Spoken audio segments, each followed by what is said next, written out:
It is showtime, ladies and gentlemen. Manchester United, all the way from the north of the United Kingdom to the south to take on the biggest club, arguably, in London. Of course, Arsenal supporters will say, "What are you saying, Webb?"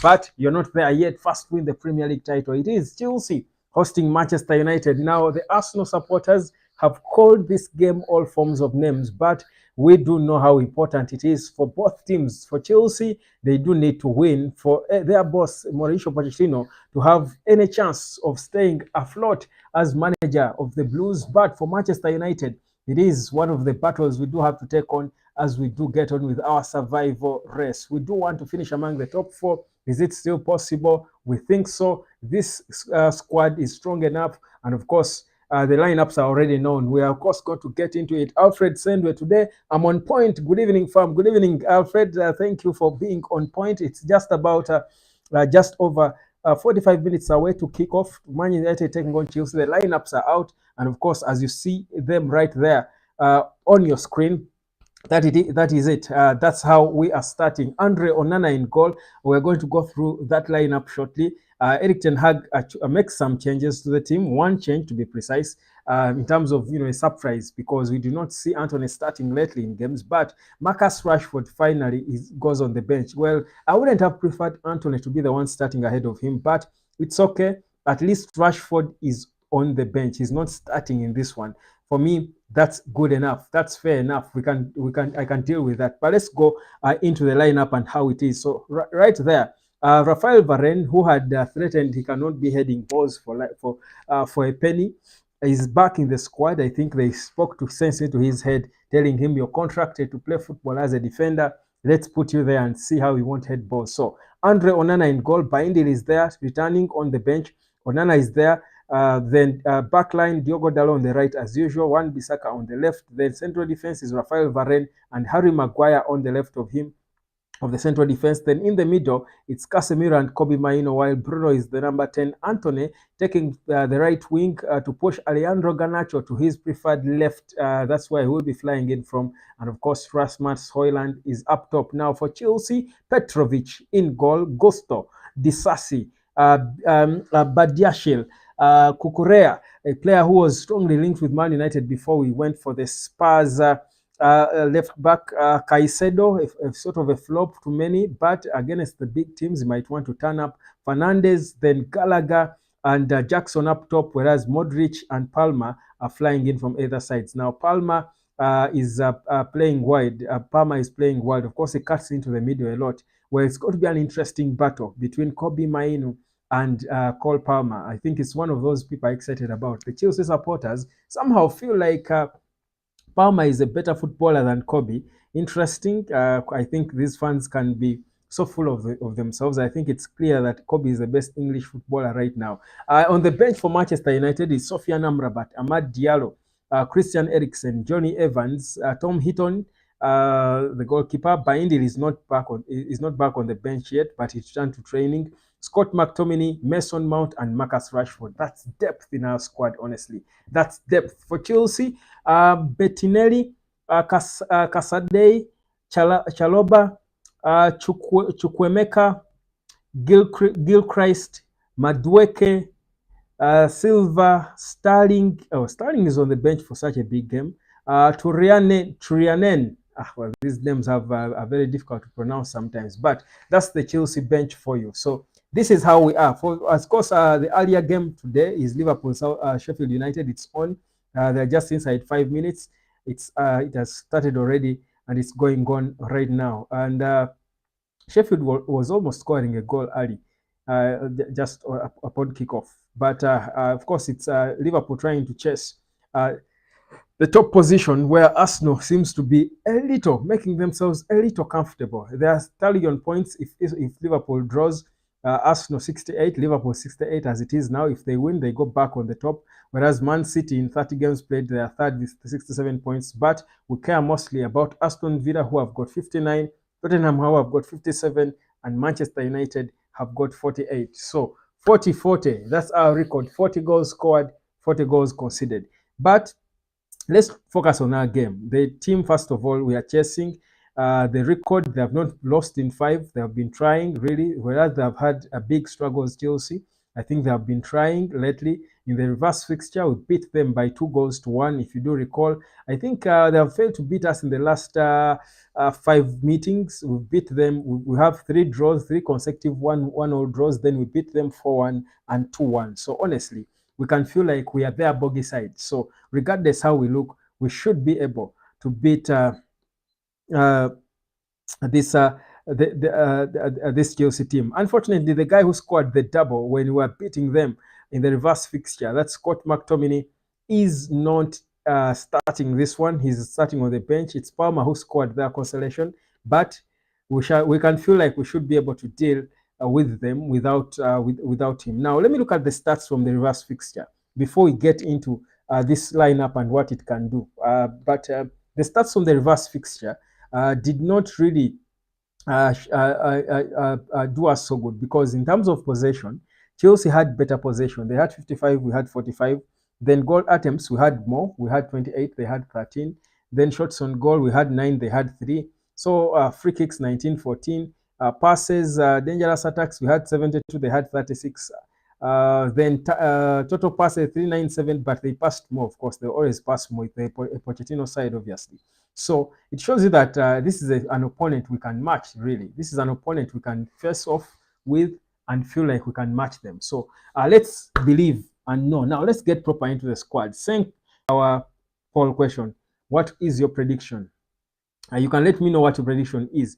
He's saying Chelsea 1-3 Man United. Well, I look at this squad honestly, and I'm thinking, well, Antony lately it's difficult to really attack him. It's difficult to go out here and start, attacking Antony after his performance when he came off the bench to change things against Liverpool. You want to give him a bit of respect. That's why I'm happy that Marcus Rashford is on the bench. I would have been happier if it was Amad Diallo or even Mason Mount starting. But Eric Ten Hag seems to trust Antony a lot, and he feels he's a better starter. But for me, at this point, I think it's okay. For me, anyone can start ahead of Antony. They could have brought in Pelistri back, recalled Pelistri from his loan. I know it's impossible, it's a figure of speech, but they would have brought back Pelistri and started him over Walt Wilcox and started him ahead of Rashford, and I would be happy.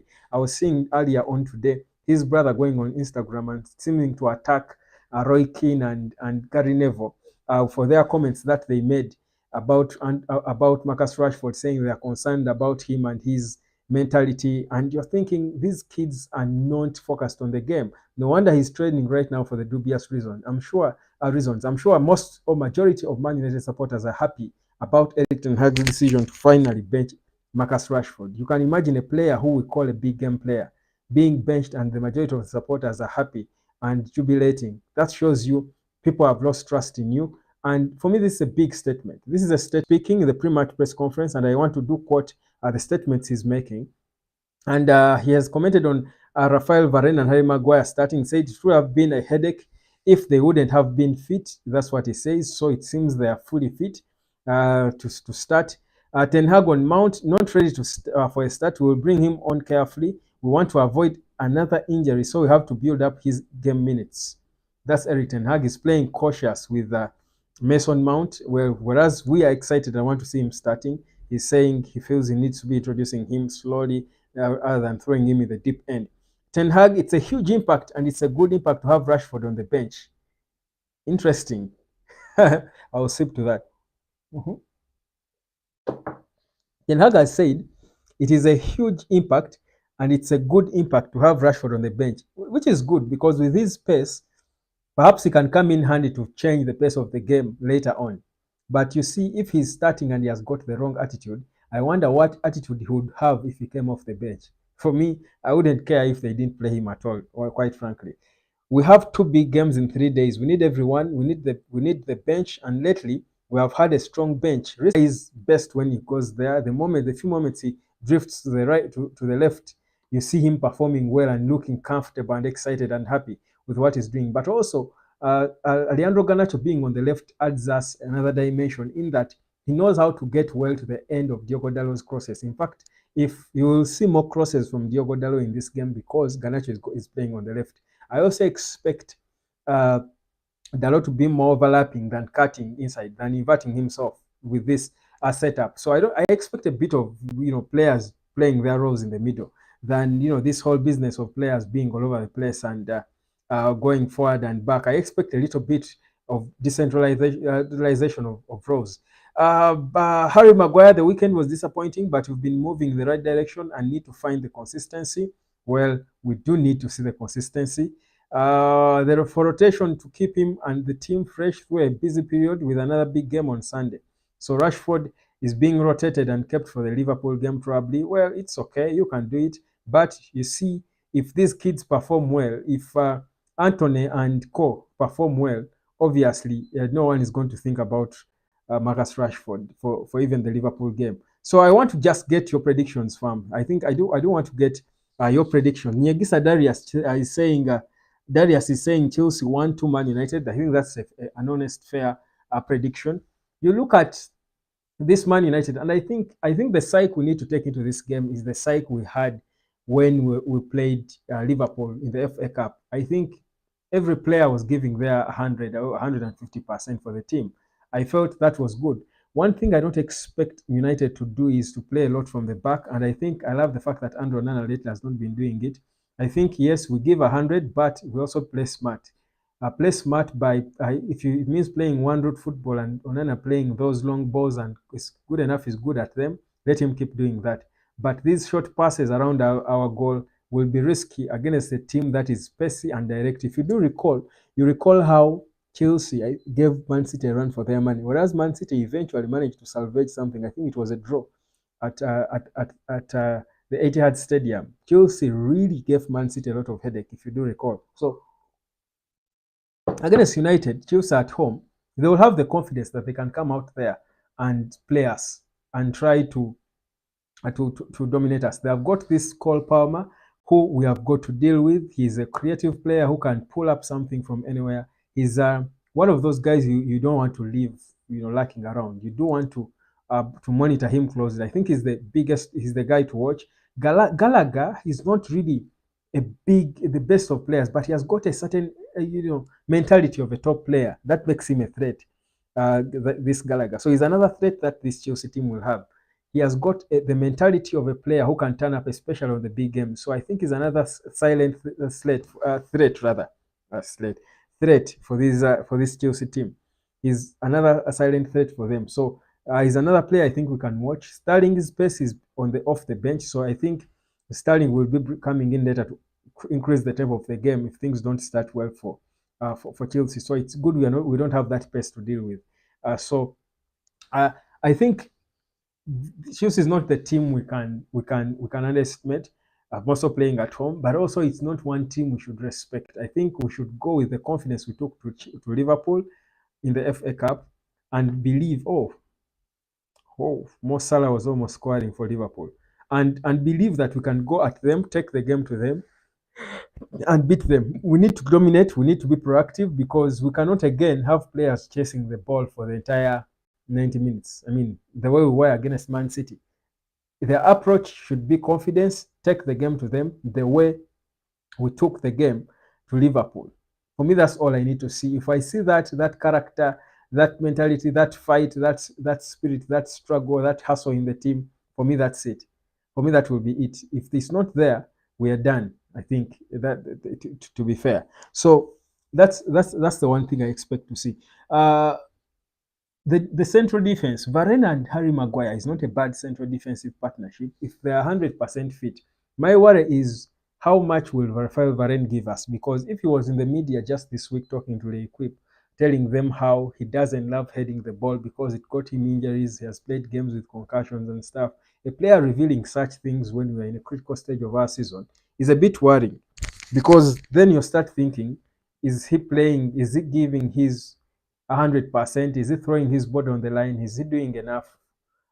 I think Eric Ten Hag too will be seated there and monitoring him and watching, reading him and seeing whether he's giving us his whole. Because if he doesn't, then he's going to be substituted, honestly. We'll either then have to bring in Kambwala or whoever we have to bring in. But it's a bit of a concern. Now, the biggest advantage we have, I look at our bench in this game. I don't even want to dwell a lot on the defense. The biggest advantage that Man United has in this game for me is the depth, and that has played for us, I think, in recent games. Depth is important because when the starters don't get it working, you would need to have players you can rely on to come off the bench and pull off something. So I look at the depth in our squad, and it's good. It's good to see. It's promising. You look at Rashford off the bench, comes with pace, and he has got, of course, that threat that he carries because he's a big game player.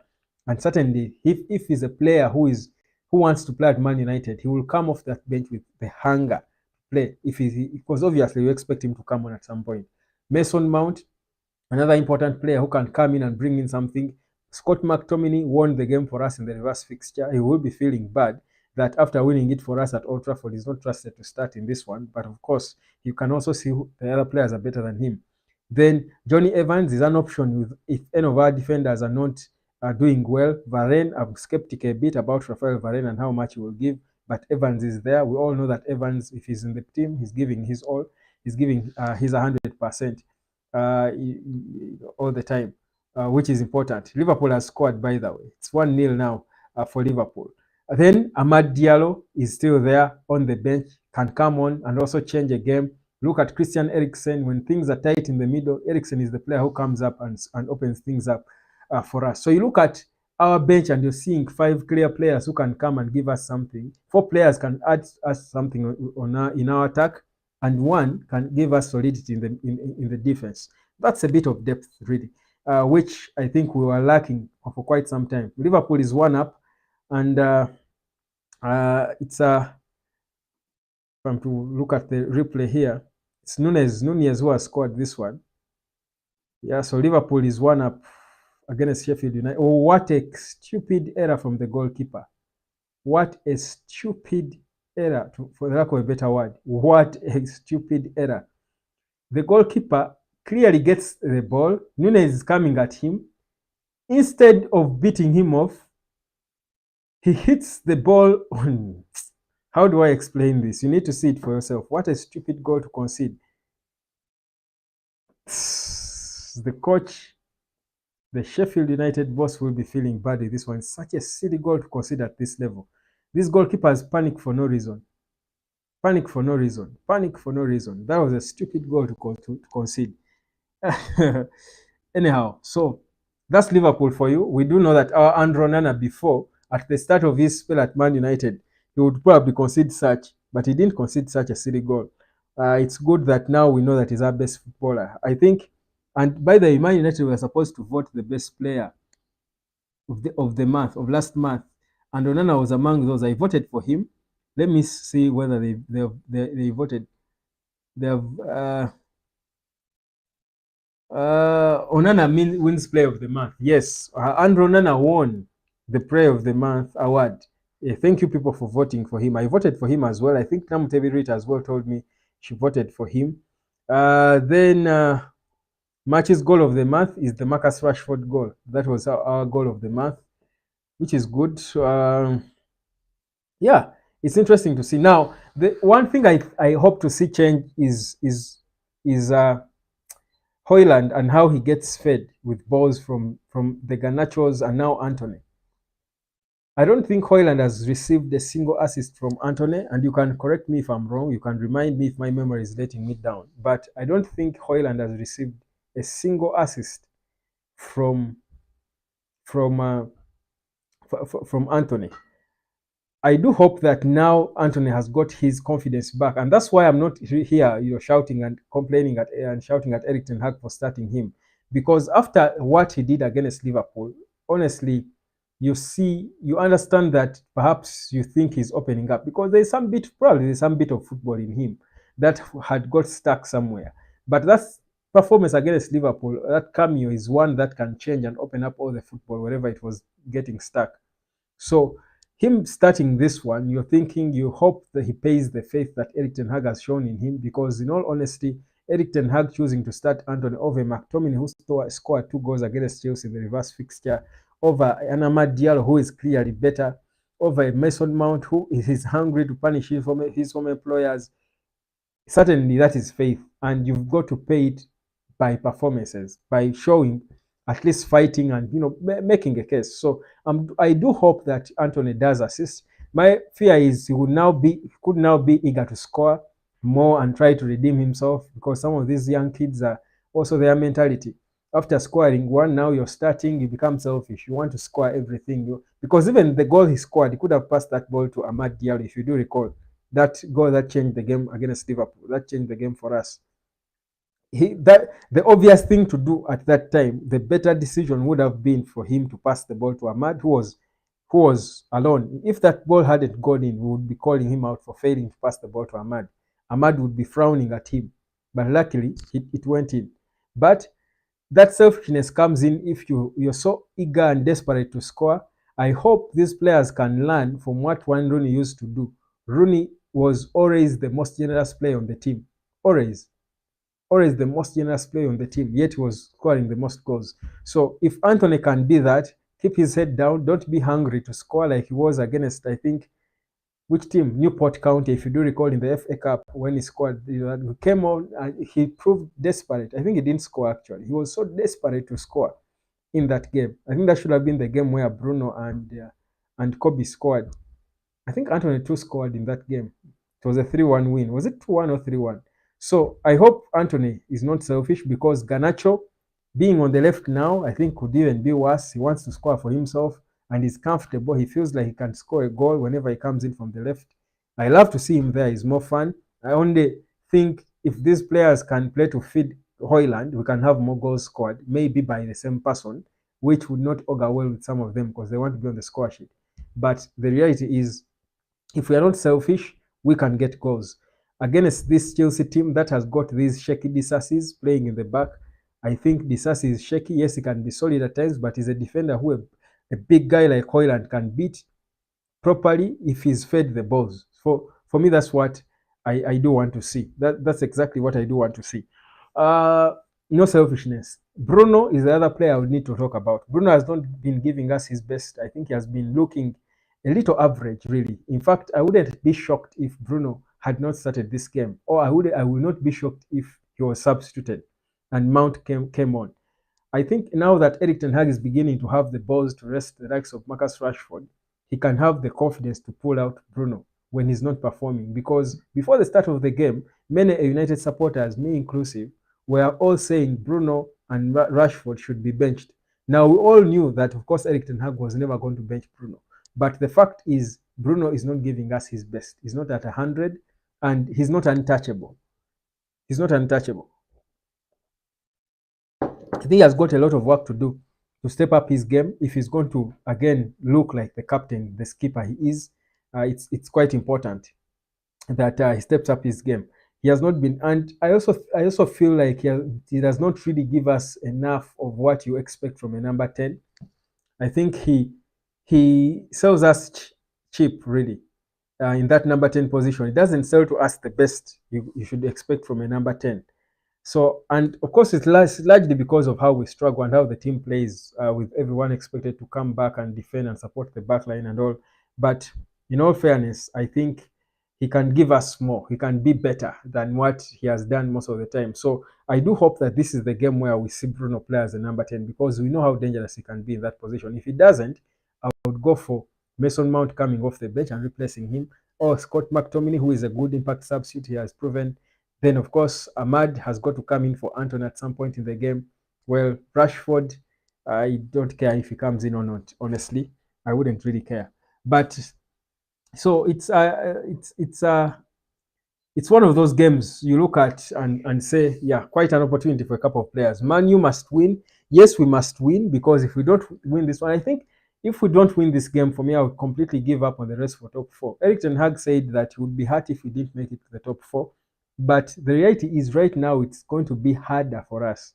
But you see, the script of the English Premier League is so interesting in that it creates moments for you to ponder about. It always creates moments to ponder about. Another second goal, I think it's the second goal for Liverpool. Is it? Is it a second Liverpool goal? I wasn't focused. No, it isn't. I think that was a replay. That was a replay. That was a gifted goal. They should not really feel so proud of themselves. That goal was gifted to them by the goalkeeper. I don't know how we will live with that, but that was a terrible goal to concede. But yeah, what was I saying? So I feel like if we don't win this one, I think we can forget about the top four. Just sit back and enjoy the rest of the season, watch games, and hope we play football. The one thing I just need to see is us put on a fight. I think the Brentford game, even if we had won that game by the way against Brentford, I think many of us wouldn't be happy because we did not see a fight in this team. I hope we see something. Whatever I say, I want to relate to the FA Cup quarterfinal against Liverpool. That's all we need to see. You see, the funny thing is, we United supporters usually don't demand for so much, do we? We usually never demand for so much. We just want this team to fight. We know they are not so good. They at least often they can be good when they are good when they want to be, but at least we want them to fight all the time, even when they are not performing at their best. Let them just fight. Okay, even if the football is not that good, let them just fight. That's all we want to see sometimes. And against the big teams, it's very important. It doesn't matter whether we're playing at home or away. You just want to see a team fighting for the badge. Now, speaking of the badge, I do want to remind you that I do finally, my merchandise landed. So I do sell these Man United, even the other clubs, Arsenal, Chelsea, Liverpool, all these jerseys, Real Madrid, Barcelona.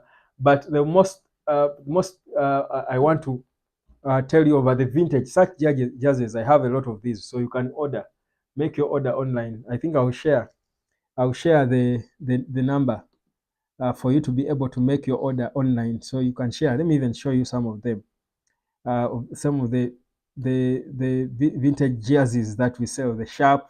I don't know what was your best jersey. This Vodafone was for me one of my best. Uh, my best of all the United kits we've had. That's why I use it here. But we've got the Sharp Black AIG. Someone ordered for that. There are people who want the Sharp. All these vintage nice Man United kits. You can make your order and we will deliver. For now, it's mostly in Uganda. They find a touchdown, of course. These are some of the things that took me to Old Trafford for me to be able to get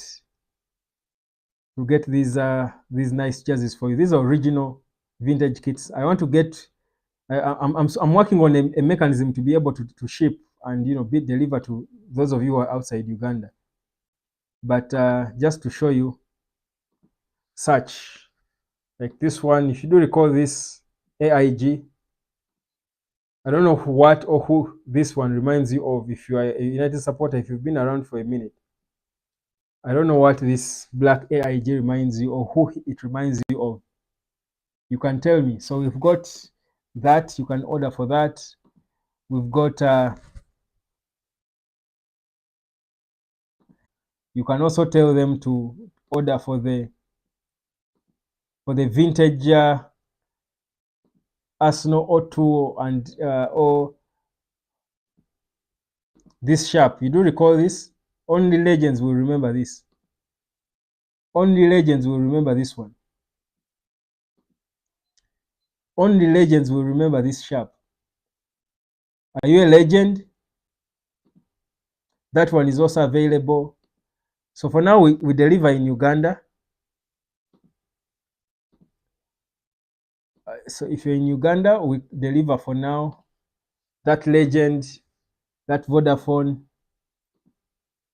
all these vintage United kits, Liverpool, the Carlsberg, you can recall them are available. And we are working on a shipping mechanism. Those ones, look at those. All those Man United legends. If you love United, these for me were my favorite Man United kits. For me, these were. I'm working, of course, when my revenue increases. Of course, I'm working on a better, improved set for our show. I will be pinning most of those, but for now, of course, you can order them. I'll be pinning them here on my set so that you don't just get to see this Vodafone one and think it's all that I have. Right now, my vintage ones have landed. So you can make your order if you're around Uganda and we will deliver. Kenya Tuko Live. We love the show. Thank you, Eric Mutuku. Thank you so much. It's a must win for Man United, as indeed. It's a must win game for Manchester United. If we don't win this one, I'm honestly giving up on top four. Not on Eric Ten Hag per se. But you see, I at this point, I don't think anything is really about Eric Ten Hag. I don't really think it's Eric Ten Hag to credit or blame for anything. I think right now it's all up to the players. Ten Hag's job is to select the team now, and more times than not, the Man United team is obvious. Honestly, more times than not, the squad is obvious. There are no surprises for the most part. So Eric Ten Hag for me will not be blamed a lot. So I'm looking for the United game. Edward Sharp was great with Yapstam. I liked this uniform. Glued here in Kenya. Yes, Edward Musumba. Yes, indeed. Sharp. Yeah, it was for legends indeed. I don't know which one, each one reminds you of, but yeah, you are a sharp one to recall Yapstam. I think he made it feel good for those who were alive to see him at the time. I was a fairly young man, but I enjoyed. I do recall. I think those were my first good memories of Man United that I can recall at least. So all those jerseys are available. Soon we should be able to deliver in Kenya these vintage jerseys and elsewhere across the world. Soon we are working on it. But for now, we deliver in Uganda. Unless I think there are buses that come to Kenya. If you're in Kenya, you can order and you can figure out a way to send it to you on a bus or something. But we are working on it. But we're also bringing these, the beanies. We are going to have the beanies. They are coming. Things I made my orders. They're being shipped in. So we shall have beanies. We shall have scarves. We shall have hoodies later on. We shall have wristbands. We shall have headbands. I mean, lots of things. Man United things are going to be here. Even other clubs we shall have. Since this is a United channel, I don't want to show you the O2. Some of you might take things personal, seeing me display the O2 here or there, because it really humiliated us with Thierry Henry, if you do recall. That O2 is not one we United supporters enjoyed a lot. They really gave us a good run for our money. I think those must have been some of the most interesting times in football. When Arsenal had their O2, at that time, I think that's when we had this Vodafone. And later on, we had the evening of the Sharp. Then I think when we had the Sharp, Arsenal had the JVC. Then after the O2, then that's when we had the Vodafone, and then the AIG, I think, if I'm not mixing those years. But it was always interesting. Always interesting to see. Why I can't see the United game by the way on my channel. It's 10 minutes away. Why isn't it? Why isn't the channel displaying? So guys, keep telling me your prediction. Keep letting me know what your prediction is. I'm trying to see which channel has this game. The main channel has Liverpool. Why would they have a small game like this on the main channel? Who does that? There you go. Chelsea, Man United. There you go. I got it. So, of course, highlights are being displayed now. Some of the those years when the AIG, those years when Jose Mourinho was doing his thing at Chelsea. What a beautiful rivalry that was back then. What a beautiful rivalry that was in football. It was so beautiful to see. We enjoyed it. So yeah, guys, it's 9 minutes to kick off. I think we've probably covered most of the things we did want to cover on the game. You might as well enjoy it. Of course, the teams are now marching on. Pochettino is hugging some of his stuff. Eric Ten Hag with his backpack, looking like a kid. Ten Hag's, I like his aura. He's quite a character. He wears his backpack. I don't know what is in the backpack, and he looks like a kid, but he's a tough guy, quite a character. It's not easy to coach these funny fake Man United players. It's not easy at all. Has the hardest job in football. Lineups are displaying one more time: a 4-2-3-1 against a 4-2-3-1. Petrovic, Gusto, Disasi, Badiashile, Kukurea, Caicedo, Fernandes, Modric, Gallagher, Palmer, and Jackson. Of course, for Man United, Onana, Dalot, Maguire, Varane. On the left, Bissaka, Kobe Maino, Casemiro, Bruno, Højlund, Antony, and Garnacho. Those are the starting 11s.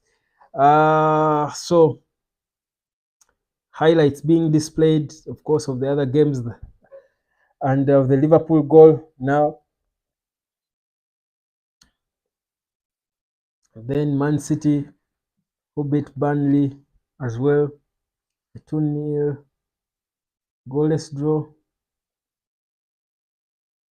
Okay, these are some nice highlights here that are being played as we do countdown to kick off. I'm going to let you enjoy this game, guys. I'll be back after the game with my match reaction.